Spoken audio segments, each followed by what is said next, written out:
Hello viewers, ఎట్లున్నారు? మంచిగా ఉన్నారులే. ఇవాళ మనం ఒక స్టోరీ విందాం. ఈ స్టోరీ ఏంటంటే ఒక చిన్న పిట్ట కథ. ఒక 3 పిట్టలు ఉన్నాయంట. తల్లి పిట్ట, నాన్న అండ్ బేబీ.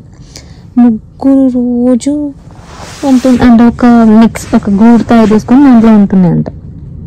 చిన్న పిట్ట ఏం చేసేది, అది ఎగరలేదు, ఏం లేదు కదా, అందుకే ఇక్కడే ఉండమ్మా, నేను నాన్నెళ్ళి నీకు ఆహారం తీసుకొస్తామని చెప్పేసి అనుకుంటామంట. కానీ చిన్న పిట్ట ఏమనుకుంటుంది, వీళ్ళు ఎప్పుడు తిరగడానికి వెళ్తారు కానీ నన్ను అస్సలు తీసుకెళ్ళారు, నేను ఎప్పుడు గూట్లోనే ఉండాలి అనుకుంటుందంట. కానీ తల్లి పిట్ట ఏమనుకుంటుంది, వేరేమైనా పెద్ద పిట్టలు వచ్చి నా బిడ్డని ఏమన్నా చేస్తాయేమని ఈ టెన్షన్, నా బిడ్డకు ఆహారం తీసుకురావాలి అని వెళ్ళాలని బాధ. ఆమె అసలు అటు వెళ్ళలేదు, ఇటు లేదు, ఆమె ప్రెజర్ ఆమెది. వాళ్ళ నాన్న ఎప్పుడు వర్షం వస్తుందో, ఎప్పుడు గాలి వస్తుందో, ఆ గూడు ఉంటుందో లేదో, పాప ఎట్లా ఉంటుందో, నా వైఫ్ ఎప్పుడు వస్తుందో, నేను ఎప్పుడు వస్తానో అని ఆయన ప్రజలతో ఆయన. కానీ పాప ఏమనుకుంటుంది, వాళ్ళిద్దరు మాత్రం జాలికి ఎగురుతున్నారు అనుకుంటుంది. నన్ను ఇక్కడ వదిలేసి కావాలంటే వీళ్ళు నన్ను కూడా తీసుకొని వెళ్ళొచ్చు కదా, నన్ను ఎందుకు తీసుకెళ్ళట్లేదు అనుకుంటుంది. అట్లా అనుకొని సరే అని ఇంకా సైలెంట్గా అక్కడే కూర్చుంటుంది అనమాట. ఏమవుతుంది, ఇలా ఒక రోజు చాలా పెద్ద గాలి వర్షం వస్తుంది అనమాట. చాలా పెద్ద అంటే చాలా పెద్ద. ఈ ఆహారం తీసుకోవడానికి ఆల్రెడీ రోజు టెన్షన్ పడుతూనే వెళ్తుంది. ఎంత వెతికినా ఈ గాలి వర్షానికి అసలు ఏం ఆహారం దొరకదు. ఇంకా మధ్యలో తిరిగి వద్దామంటే ఎప్పుడు స్టార్ట్ అయిపోయినా ఏం తీసుకురాకుండా పోతే నా బిడ్డ ఏం తింటది. ఇంకా గాలి వాళ్ళకి ఇంకా మేము ఎన్ని రోజులు బయట రాకుండా ఉంటామో తెలియదు.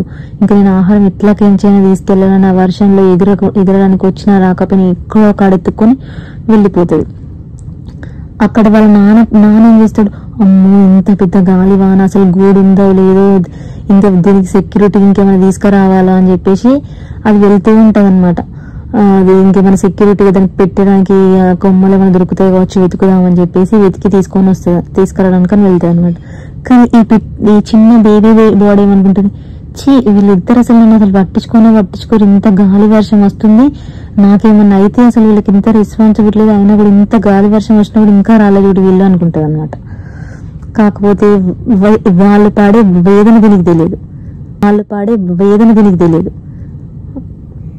అట్లుంటాయి అనమాట. మన పరిస్థితిలో కూడా అంతే. మన నాన్న మన అమ్మ మనకి ఏదైనా వస్తువు ఇవ్వకపోతే మనకి ఏమనిపిస్తుంది, వీళ్ళు ఇంత ఉన్నా కూడా నాకు ఇవ్వట్లేదు అనిపిస్తుంది. కానీ వాళ్ళ మనసులో వాళ్ళు ఎంత బాధపడతారు తెలుసా, నా బిడ్డకు నేను ఇది కూడా కొనియలేకపోతున్నాను, అసలు నా లైఫ్ ఎందుకు అని. ఒక పేరెంట్స్ ఏదైనా వాళ్ళు ఇవ్వలేకపోతున్నారు అంటే వాళ్ళు దానికి మనకన్నా ఎక్కువ బాధపడతారు. అది మనం అర్థం చేసుకోవాలి. అంతేగాని మా పేరెంట్స్ అట్లా అని కాదు. ఏదైనా మనకన్నా మన గురించి ఎక్కువ ఆలోచించే వాళ్ళు ఎవరంటే వాళ్ళ పేరెంట్స్ అని అర్థం చేసుకోవాలి మనం. లాస్ట్కి ఏమవుతుంది, ఆ గాలి వానకి అది ఉరికిపోయి పడిపోవడానికి వస్తుంది అనమాట. పడిపోవడానికి వచ్చినప్పుడు ఫాదర్ పిట్ట పెద్ద వచ్చి టక్కని పట్టుకొని పైకి తీసుకెళ్లిపోతుంది. ఆల్రెడీ సేఫ్టీగా ఫస్టే ప్లాన్ చేసుకుంటుంది ఏమైనా పడిపోతే ఎట్లా అని.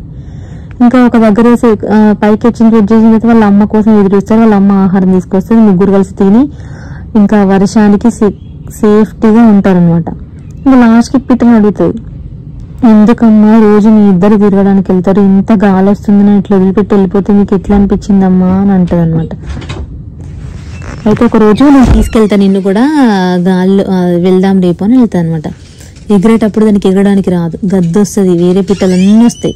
కానీ అది ఎగరలేక ఎంత కష్టపడుతుంది తెలుసు. ఇంటికి వచ్చిన దానికి అర్థమవుతుంది, అమ్మ రోజు నువ్వు ఇంత కష్టపడి నాకు ఆహారం తీసుకొస్తావా అమ్మ, నన్ను క్షమించమ్మా అని అంటుంది. అదే మన పేరెంట్స్ విలువ మనం ఆ సిచ్యువేషన్కి వచ్చినప్పుడే అర్థమవుతుంది అనమాట. ఎప్పుడైతే మనం బికమ్ ఏ పేరెంట్ అప్పుడు మనకి మన పేరెంట్స్ వాల్యూ తెలుస్తుంది.